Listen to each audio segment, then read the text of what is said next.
안녕하세요, 여러분. 독서의 즐거움입니다. 오늘은 여러분의 인생을 바꿀 수도 있는 정말 놀라운 책 한 권을 소개하려고 합니다. 상상해보세요. 300년 전 일본에도 시대의 한 남자가 쌀거래 하나로 억만장자가 됐습니다.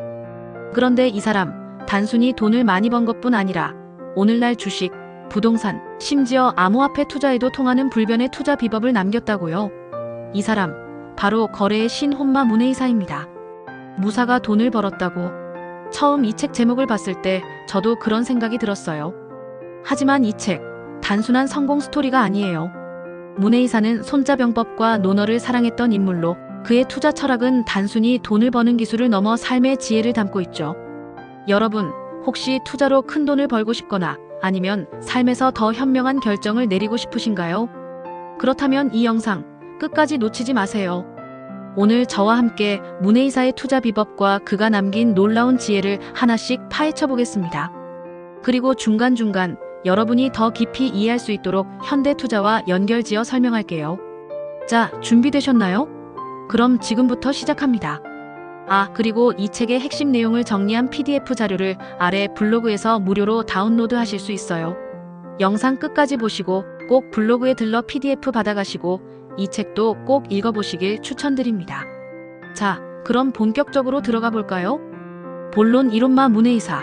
그는 누구인가? 먼저 혼마 문에이사가 어떤 인물인지부터 알아볼게요. 그는 에도 시대 일본, 그러니까 1600년대에서 1800년대 초반의 일본에서 활동한 전설적인 쌀거래상입니다. 당시 일본에서 쌀은 단순한 식량이 아니었어요. 쌀은 돈이었고 경제의 중심이었죠. 오늘날의 주식시장이나 부동산 시장처럼 쌀 시장은 불을 쌓을 수 있는 거대한 무대였습니다. 혼마 문에이사는 사카타 혼마 가문의 기반을 닦은 인물로 쌀거래에서 연전연승하며 어마어마한 부를 축적했어요. 그런데 그가 대단한 점은 단순히 돈을 많이 번 게 아니에요. 그는 자신의 경험과 통찰을 바탕으로 투자 비법서를 남겼고 이 비법서는 오늘날 주식 차트 분석의 기초가 됐죠. 여러분, 혹시 주식 차트에서 캔들 차트를 보신 적 있나요? 그 기초가 바로 문에이사에게서 시작됐다고 생각하면 놀랍지 않나요? 그렇다면 그는 어떻게 그런 성공을 거둘 수 있었을까요? 단순히 운이 좋았던 걸까요? 아니면 천재적인 머리가 있었던 걸까요? 자, 여기서부터가 정말 흥미로워집니다. 문에이사는 손자병법과 논어를 즐겨 읽었어요. 전쟁 전략과 철학에서 영감을 받아 시장의 흐름과 인간의 심리를 꿰뚫는 투자 원칙을 만들어냈죠. 이 원칙들 지금부터 하나씩 살펴볼게요. 끝까지 따라오시면 여러분도 투자와 삶에서 한 단계 업그레이드된 통찰을 얻으실 거예요. 본론 이 문에이사의 투자 수칙 시대를 초월한 지혜. 자, 이제 문에이사의 투자 수칙을 본격적으로 파헤쳐 볼게요. 그의 원칙은 단순하지만 놀라울 정도로 현대 투자에도 통합니다. 제가 하나씩 설명하면서 현대 투자와 어떻게 연결되는지도 알려드릴게요. 자, 메모 준비되셨나요? 2.1 여유 자금으로 투자하라. 문에이사의 첫 번째 원칙은 여유 자금으로 투자하라예요. 그는 손해를 봐도 생활에 지장이 없는 돈으로만 투자해야 한다고 했죠. 왜냐고요? 투자란 본질적으로 불확실성을 동반하니까요. 생활비나 대출금 같은 손해를 봐서는 안 되는 돈을 투자에 넣으면 시장이 하락했을 때 감정적으로 흔들리기 쉽죠. 여러분, 혹시 주식이나 코인 투자하다가 밤잠 못 이룬 적 있으신가요? 문에이사의 이 원칙은 투자에서 감정적 안정성을 유지하는데 정말 중요하다는 걸 깨닫게 해줬어요. 여러분도 투자 시작하기 전에 여유 자금인지 꼭 확인해보세요. 2.2 바닥과 천장을 읽어라. 두 번째 원칙은 과거 시세를 참고해 바닥 가격과 천장 가격을 판단하라예요. 문에이사는 쌀 시세를 분석해 바닥 근처에서 사고 천장 근처에서 팔라고 했어요. 특히 그는 최저가에 사서 최고가에 팔려는 욕심은 버려라고 경고했죠. 왜냐? 그건 불가능에 가까운 일이니까요.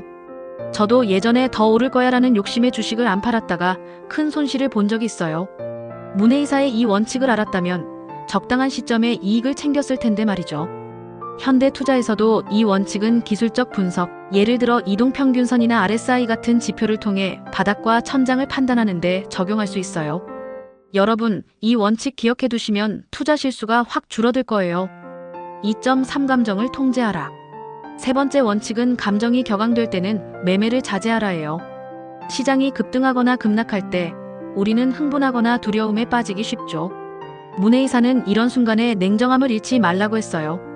특히 다른 사람의 성공이 부럽다고 투자에 뛰어들지 말라는 그의 조언은 정말 뼈 때리는 말이에요. 2021년 암호화폐 열풍 기억하시죠? 모두가 코인으로 돈 벌었다고 떠들 때 너도 나도 덩달아 뛰어들었다가 큰 손실을 봤어요. 문혜이사의 이 원칙을 그때 알았더라면 여러분은 어땠나요? 군중 심리에 휩쓸린 적 있으신가요? 이 원칙, 정말 투자에서 실패를 줄이는 비결이에요. 2.4 기다림의 기술. 네 번째 원칙은 기다림이에요. 문혜이사는 지금이 절호의 매수 시기다 라는 조급함이 들 때 사흘을 기다리라고 했어요.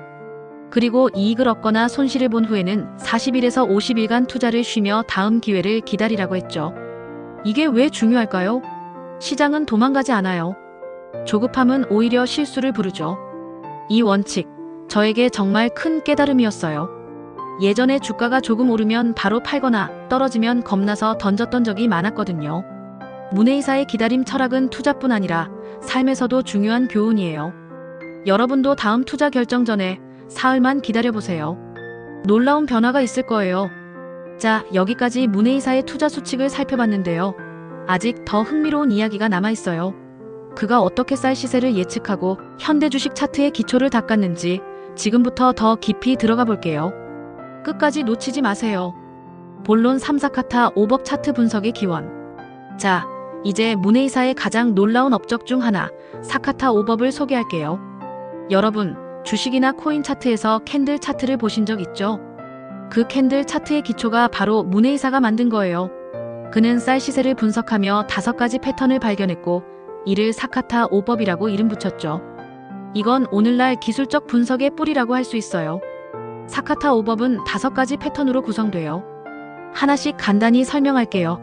삼산천장권에서 산 모양 차트가 3번 나타나면 고점을 찍고 하락할 가능성이 높아요. 이건 매도 신호죠. 3천 바닥 가격에서 계곡 모양 차트가 3번 나타나면 저점을 찍고 상승할 가능성이 높아요. 매수 신호입니다. 30 차트의 연속된 공백, 즉 갭이 3번 나타나면 시장의 전환점이 가까웠다는 신호예요. 3병 바닥에서 양봉, 즉 상승 캔들이 연속으로 3번 나타나면 매수 신호, 천장에서 음봉, 즉 하락 캔들이 3번 나타나면 매도 신호죠. 3법 이 모든 패턴을 종합해 매매 시점을 판단하는 방법이에요. 놀랍지 않나요? 300년 전 문혜이사가 이런 체계적인 분석법을 만들었다는 게요. 이 패턴들은 현대의 더블탑이나 트리플, 바텀 같은 기술적 분석과도 연결되죠. 저는 이 부분 읽으면서 문혜이사가 단순한 상인이 아니라 진정한 시장의 천재였다는 걸 느꼈어요. 여러분은 어때요? 이 패턴들, 주식 차트 볼 때 한번 적용해보고 싶지 않으신가요? 본론 4-3일체와 투자 심리. 자, 이제 문혜이사의 투자 철학 중 가장 깊은 부분으로 들어가 볼게요. 그는 시장을 움직이는 요소를 3일체로 봤어요. 쌀 시세는 단순히 가격이나 작황, 즉 수급만으로 결정되지 않는다고 했죠. 여기에 투자자들의 심리가 더해져야 시장이 움직인다고요. 이 개념은 선불교의 유명한 화두, 비풍비번에서 영감을 받은 거예요. 이 화두는 바람이 깃발을 움직이는 게 아니라 깃발을 바라보는 사람의 마음이 움직인다는 가르침이에요. 문혜이사는 이를 시장에 적용했죠. 쌀 시세는 가격 작황, 그리고 투자자들의 심리가 하나가 될 때 움직인다고 봤어요. 이 부분 읽으면서 정말 소름 돋았어요. 투자란 단순히 숫자와 차트를 읽는 게 아니라 사람들의 마음을 읽는 거라는 걸 깨달았죠. 예를 들어 2021년 암호화폐 열풍 때 모두가 이 코인 무조건 오른다 며 열광했죠. 그게 바로 투자 심리가 시장을 움직인 사례예요. 여러분도 이런 경험 있으시죠? 문혜이사의 이 통찰, 투자뿐 아니라 삶에서도 큰 깨달음을 주지 않나요? 자, 여기서 잠깐! 이 3일체 개념 어떻게 활용하면 투자 성공 확률을 높일 수 있을까요? 그리고 문혜이사가 말한 천천히 서둘러라는 철학은 뭘까? 다음 파트에서 더 깊이 파헤쳐 볼게요. 끝까지 따라오세요. 본론 5 천천히 서둘러라, 투자와 삶의 균형. 문혜이사의 철학 중 또 하나 인상 깊었던 건 천천히 서둘러라라는 원칙이에요. 이 말은 로마 황제 아우구스투스의 좌우명과 일맥상통한데 서두르지만 방향을 잃지 않고 천천히 가되 디테일을 놓치지 말라는 뜻이죠. 투자에서 이 원칙은 정말 중요해요. 문혜이사는 지금이 매수 타이밍이다 라는 조급함이 들 때 사흘을 기다리라고 했어요. 이건 충동적인 결정을 피하고 냉철한 판단을 내리기 위한 시간적 여유를 주는 거예요. 저는 이 원칙을 읽으며 과거 주가가 조금 오르면 바로 팔거나 떨어지면 겁나서 던졌던 순간들이 떠올랐어요. 여러분은 어때요? 투자나 삶에서 조급했던 순간 있지 않으신가요? 저는 이 원칙을 통해 서두르지 않고 신중히 판단하는 게 얼마나 중요한지 깨달았어요. 이 원칙, 투자뿐 아니라 일상에서도 적용해보면 정말 큰 변화가 있을 거예요. 예를 들어 중요한 결정을 내릴 때 사흘만 고민해보세요. 놀라운 결과를 얻으실 거예요. 본론 6. 현대투자와의 연결. 문혜이사의 투자 원칙은 300년 전 이야기지만 놀랍게도 현대투자에도 그대로 적용돼요. 예를 들어 그의 여유자금으로 투자하라는 원칙은 현대의 자산 배분 전략과 똑같아요. 또 바닥과 천장을 읽으라는 조언은 기술적 분석과 펀더멘털 분석의 기본이죠. 특히 그의 모두가 적극적일 때 매도를, 모두가 비관적일 때 매수를이라는 원칙은 워렌 버핏의 남들이 두려워할 때 욕심을 내고 남들이 욕심낼 때 두려워하라는 철학과 비슷해요. 저는 이 원칙을 통해 군중 심리에 휩쓸리지 않고 반대로 행동하는 게 성공의 열쇠라는 걸 깨달았어요. 여러분, 혹시 최근 주식이나 코인 시장에서 군중 심리에 휩쓸린 적 있으신가요? 문혜이사의 원칙을 적용하면 다음 투자에서 더 현명한 결정을 내릴 수 있을 거예요. 자, 이제 마지막으로 이 책이 주는 교훈과 시사점을 정리해 볼게요. 끝까지 놓치지 마세요. 결론, 교훈과 시사점. 거래의 신, 혼마 문혜이사 평전은 단순히 투자 성공담이 아니에요. 이 책은 투자와 삶의 본질을 탐구하는 정말 깊은 지혜를 담고 있죠. 제가 이 책에서 얻은 가장 큰 교훈은 3가지예요. 첫째, 투자는 심리, 전략, 그리고 인내의 복합적 과정이라는 거예요.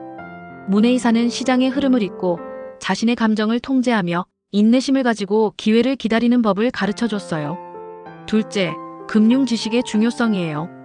현대 사회에서는 근로소득보다 금융소득이 점점 더 중요해지고 있죠. 이 책을 읽으며 저는 자녀들에게 금융교육을 일찍 시작해야겠다는 생각을 했어요. 여러분도 금융 지식을 쌓아서 미래를 더 탄탄히 준비해보세요. 셋째, 천천히 서둘러라는 삶의 철학이에요. 이 원칙은 투자뿐 아니라 현대 사회에서 빠르게 변하는 환경 속에서도 방향성을 잃지 않고 신중히 나아갈 것을 가르쳐줬어요. 여러분, 이 책은 단순히 돈을 버는 법을 알려주는 게 아니에요. 삶에서 더 현명한 결정을 내리고 균형을 찾는 법을 가르쳐줘요. 저는 이 책을 읽으며 투자뿐 아니라 제 삶의 태도도 많이 바뀌었어요. 여러분도 이 책 꼭 한번 읽어보시길 추천드립니다. 아래 블로그에서 PDF 자료도 받아가시고요. 자, 오늘 영상 어땠나요? 여러분의 투자와 삶에 작은 도움이 됐다면 구독과 좋아요, 그리고 알림 설정 꼭 부탁드릴게요. 다음 영상에서도 더 유익하고 재미있는 이야기로 찾아뵙겠습니다. 그럼 다음에 또 만나요.